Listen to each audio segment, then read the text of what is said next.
ليه مش متابعني؟ هتخسر كتير. هتخسر.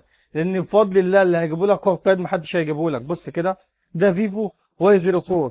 تمام. تعالى كده ركز معايا، قرب لهم يا ابن الكاميرا. النسخه الرامات 4 مساحه 128. ركز كده، ليه بقول لك هتخسر كتير؟ تابع اخو القائد. الموبايل بينور معاك من كل حته اهو. دي سكرينة مصنع. يعني ده موبايل فتح علبه. ركز كده، فتح العلبه اخو القائد جابه لك بكام؟ نسخه رامات 4 مساحه 128. موبايل مقاوم للماء، مقاوم للكسر، ومقاوم للصدمات، وكل حاجه. فيفو اي 04. تعالى تفرجهم كده على الكاميرا عشان ما ننساش ودقة التفاصيل، عشان هم بيحبوا الحته دي او انا مميزهم بالحته دي. بص كده اهي. بتشوف دلوقتي اماميه وادي خلفيه اهي. حاجه بسم الله ما شاء الله عليها زي ما انت شايف اهو. بص كده، الله اكبر عليه. تمام. بيصور معاك. وريهم كده، دي وريهم. بص، في فئه اقتصاديه ده بيصور معاك 1080. عارف يعني ايه فئه اقتصاديه بيصور معاك 1080؟ لو انت بلوجر هتصور بيه وتشهر. جبتولك بكام بقى بعد كل ده؟